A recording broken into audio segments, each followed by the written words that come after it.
This story, titled Packing, is an extract taken from Three Men in a Boat by Jerome.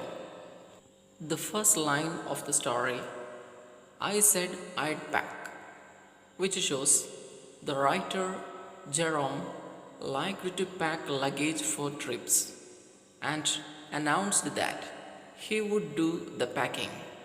Explanation of the first paragraph. Jerome thought that his ability to pack luggage was better than others. He asked his friends George and Harris to leave the task of packing to him. The two friends agreed to his offer instantly, which was strange. George sat comfortably on the easy chair, and Harris bent his knees as he sat on the sofa and kept his feet on the table. Second paragraph.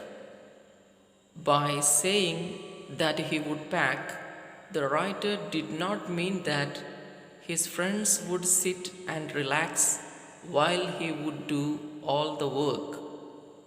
He had meant that he would boss upon them while they would do all the chores.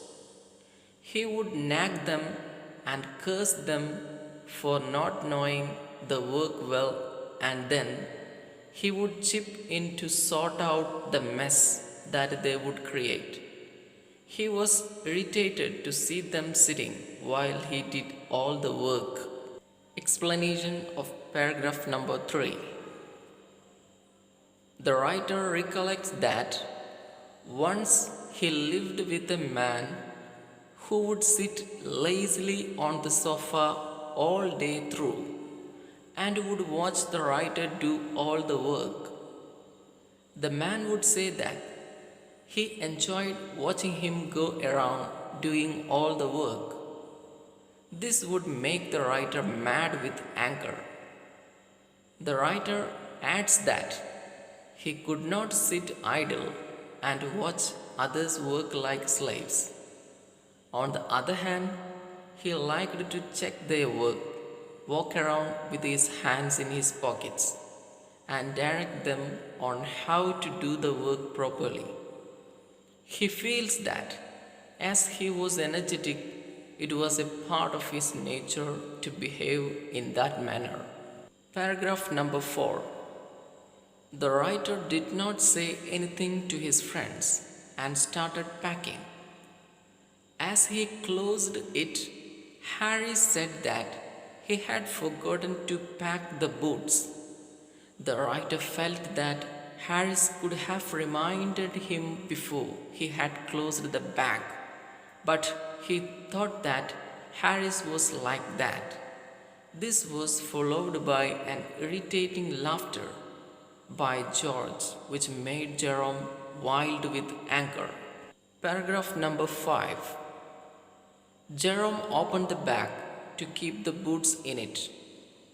As he was about to close it, he was struck by a strange thought that had he kept the toothbrush or not. He says that he never remembers if he has packed the toothbrush or not. Then Jerome adds that while traveling, he always messes up with carrying his toothbrush. He has nightmares of not having packed it, wakes up in sweat and looks for it. In the morning, he packs it before using it, then unpacks the bag to get the brush and uses it.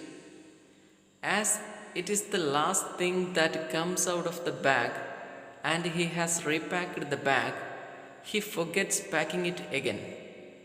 At the last moment, he rushes to his room to get the brush and finally he wraps it in his handkerchief and carries it to the railway station in his hand. Paragraph number 6. As Jerome was looking for his toothbrush in his bag, he had to remove everything, but he could not find it. He created a mess. He found his friend's brushes many times, but could not find his brush. He kept everything back into the bag one by one, shaking each item, and finally found the brush inside a boot. Then once again he repacked the bag. Paragraph number 7. Now, when Jerome closed the bag, George asked if the soap was there inside it. As Jerome was impatient, he replied that he was not concerned if it was there or not, and closed the lid and strapped the bag. Then he realized that he had packed his spectacle in it too, and had to open it again to get them. Finally, the bag was closed at 10:05 p.m. Then they had to pack the food baskets. Harry said that as they were left with less than 12 hours to leave, they should pack the baskets as well. Harris decided that the food baskets would be packed by him and George. Jerome agreed to take his turn for some rest while his friends packed the baskets. Paragraph number 8.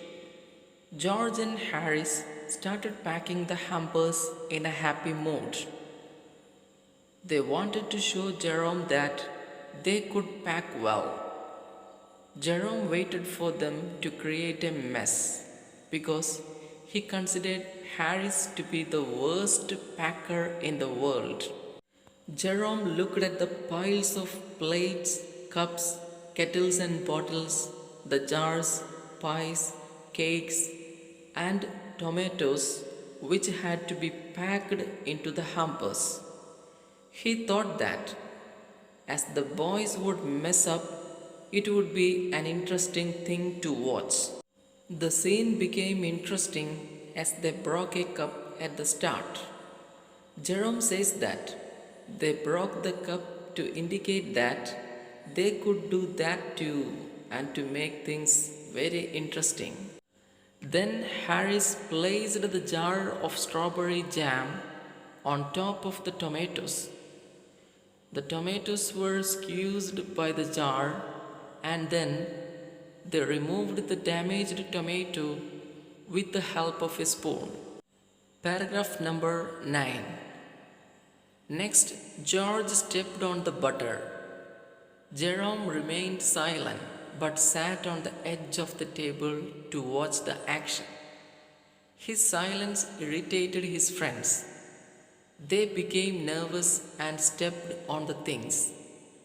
They kept the things behind them, and later, when they wanted them, they could not find them. They placed the pies on the bottom and kept heavier things on them, which smashed the pies. Paragraph number 10. The boys overturned the can of salt on everything. Jerome says that they created a lot of confusion with the small piece of butter. He had not seen anyone create so much mess with butter that was worth 1 and 2 pence as they did, which means it was a very small piece. George removed it from his slipper and tried to put it into the kettle. As he was unable to do that, he placed it on a chair. Harris sat on it. The butter stuck to him. He stood up, and both the boys went around the room looking for the piece of butter. Paragraph number 11. George looked intently at the empty seat on which he had placed the butter a few minutes ago. He took an oath of truthfulness that he had placed it there not even a minute ago. Both of them searched it in the room once again. They met in the middle of the room with empty handed. George said that the disappearance of the butter was the most amazing thing that he had known. Harry said that the disappearance of the butter was a mystery. George saw the butter sticking to Harry's back and said that it had been there all this while. Harry turned around and asked where it was. George flew to Harry's back and asked him to stand still. They removed the butter and packed it inside the teapot. Paragraph number 12. Jerome's pet dog Montmorency participated in all this. His aim was to interrupt everyone and then get scolded for it. Jerome adds that if Montmorency was able to twist into a place and create nuisance by angering people and get things thrown at him in return, he felt that he had utilized the day in a good way. Montmorency's aim was to get people trip over him and scold him. By doing this, he felt that he had fulfilled his aim and would feel proud of his achievement. Paragraph number 13. Montmorency sat on the things to be packed. He thought that when George and Harris reached out for the things to be packed, they were reaching out for his cold, wet nose and would bring it forward for them. He stepped into the jam bottle, he shook the teaspoons, he acted as if the lemons were rats and stepped into the hammer to kill these rats. He was stopped by Harris, who hit him with a frying pan. Paragraph number 14. Harris blamed Jerome for encouraging Montmorency for doing all this mischief. Jerome said that a dog like Montmorency did not need encouragement. It was born to be like that and act like that. At 12:50, they had packed the hampers. Harry sat on it and said that hopefully nothing would break in it. George was indifferent and said that if something broke, it would not matter. As they were ready for bed, they went upstairs to sleep. Paragraph number 15. As they settled in their beds, Harris asked Jerome if he preferred the inside or the outside of the bed. Jerome said that he preferred to sleep on the inside of the bed. This seemed strange to Harris. George asked them that he should wake them up at what time. Harris replied 7, while Jerome wanted to wake up at 6, as he had to write some letters. Then Harris and Jerome had a discussion on the time, and finally they settled on 6:30, each accommodating his time by half an hour. Let's get into the paragraph number 16. It is also the final paragraph of the story. George did not respond as he was asleep. Harris and Jerome made mischief by placing the bathtub next to George's bed so that he would fall into out as he woke up on the pretext that his way he would take a bath as soon as he got up. That's all about this hilarious story of packing. Now you can work on the textual activities. Question number 1. How many characters are there in this narrative? Name them. There are 4 characters in the story. They are the narrator Jerome, his friends George and Harris, and a dog named Montmorency. Second question. Why did the narrator volunteer to do the packing? Jerome was proud of his packing skills, and so he offered to do the packing. Actually, he did not intend to do the packing work, but he wanted to supervise his friends and direct them to pack the right way. Third question. How did George and Harris react to this? Did Jerome like their reaction? George and Harris readily agreed to Jerome's plan. They sat on the sofa and the chair respectively and watched Jerome do the packing. Question number 4. What was Jerome's real intention when he offered to pack? Jerome did not intend to do the packing work, but he wanted to supervise his friends and direct them to pack the right way. Question number 5. What did Harry say after the bag was shut and strapped? Why do you think he waited till then to ask? After the bag was shut and strapped, Harris pointed out that Jerome had forgotten to pack his boots.